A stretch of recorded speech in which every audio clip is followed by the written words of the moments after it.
అలా వీకెండ్ ఆదివారం ఏముంటుంది, హాస్టల్లో సాంబార్ అన్నం పెట్టారు గైస్. మనం తింటామా? సండే కూడా సాంబార్ అన్నం ఎవరు తింటారు? అందుకే మాకు ఆలోచన వచ్చింది. నేను మా ఫ్రెండ్ కలిసి ఎగ్ ఫ్రైడ్ రైస్ చేసుకుందామని ఫిక్స్ అయిపోయాం. ఎగ్స్ అన్ని మేము కొనుక్కున్నాం గైస్, కానీ ఆనియన్స్, ఆ క్యారెట్, చిల్లీ అనేది హాస్టల్ కింద దొబ్బేసామన్నమాట. ఇప్పుడు మనం ఎగ్ ఫ్రైడ్ రైస్ ఎలా చేసుకోవాలో చూద్దాం. ఇవన్నీ హాస్టల్ థింగ్స్ అనమాట. ట్రై చేశాను క్యారెట్ కోయడానికి, అసలు అవ్వలేదు గైస్. సరే అని చెప్పి వాళ్ళదే హాస్టల్ వాళ్ళదే పెద్ద కత్తి తీసుకుని వచ్చాను. చిన్న చిన్న పీసెస్ కింద కట్ చేద్దామని ట్రై చేశాను, కానీ పర్లేదులేండి. ఆ ముందు చాకుతో పోల్చుకుంటే ఇది బాగానే కట్ అయింది. అండ్ క్యారెట్ అవన్నీ ఇప్పుడు ఏం బాయిల్ చేస్తాము, సో అందుకే చిన్న చిన్న పీసెస్ అయితే ఫాస్ట్గా కుక్ అయిపోద్దని చిన్న చిన్న పీసెస్ కింద కట్ చేసాము. మంచిగా కడాయి కూడా వాళ్ళదేలేండి, ఆయిల్ మాదే అనుకోండి. మంచిగా ఆయిల్ వేసుకొని అంగొండి చూసారా, మా ఫ్రెండ్ క్యాప్సికమ్ కూడా దొబ్బేసింది దొంగది. ఇంకా అలా ఆనియన్స్ మంచిగా డీప్ ఫ్రై అయ్యే వరకు, డీప్ ఫ్రై కాదు, జస్ట్ గోల్డెన్ బ్రౌన్ వచ్చేంత వరకు ఫ్రై చేసుకోండి. మీకు ఆనియన్స్ ఫాస్ట్గా ఫ్రై చేయాలంటే ఈ టిప్ అందరికీ తెలిసిందే. సాల్ట్ వేసుకుంటే సరిపోద్ది అందులో లైట్గా. క్యారెట్స్ వేసాము, క్యారెట్స్ లైట్గా చిల్లీ, క్యాప్సికమ్ అవన్నీ వేసి మంచిగా ఫ్రై చేసుకోండి గైస్. మంచిగా అంటే తెలిసిందే కదా మీకు, మంచిగా మీడియం ఫ్లేమ్లో పెట్టుకొని గోల్డెన్ బ్రౌన్ అయ్యే వరకు అవన్నీ తీసుకొని పక్కన పెట్టేసుకోండి. నెక్స్ట్ అందులో మంచిగా మీకు ఎన్ని ఎగ్స్ కావాలంటే ఎగ్స్ క్రాక్ చేసుకొని వేసుకోండి.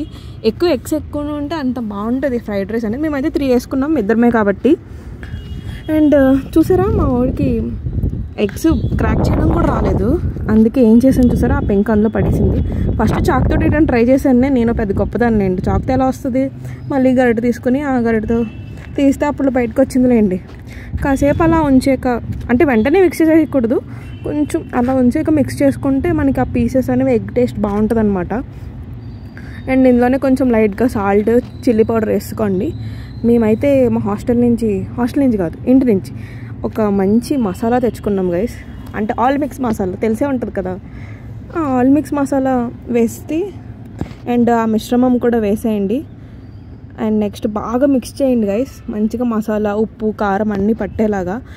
ఈరోజు మేమే ట్రై చేద్దాం వంటకాలు అన్నప్పుడు ఇలాంటివి జరుగుతాయి. మా హాస్టల్లో ఏం జరిగింది తెలుసా ఈరోజు, ఆ రోజు ఆ రైస్ అనేది ఎక్కువ కుక్ అయిపోయింది గైస్. కింద వాటర్ వచ్చేసేలాగా మళ్ళీ ప్లేట్ తీసుకుని ఆ రైస్ అంతా తీసుకుని మళ్ళీ ఫ్యాన్ కింద పెట్టాము, అదే వేరే విషయం. ఇంకా అంతే రైస్ వేసుకుని అట్లా ఫుల్గా కలిపేయండి గైస్. మంచిగా టేస్ట్ అయితే చాలా బాగా వచ్చింది, సూపర్ ఉందన్నమాట టేస్ట్ ఫ్రైడ్ రైస్. మీకు కూడా చేసుకోవాలనుకుంటే చేసుకోండి.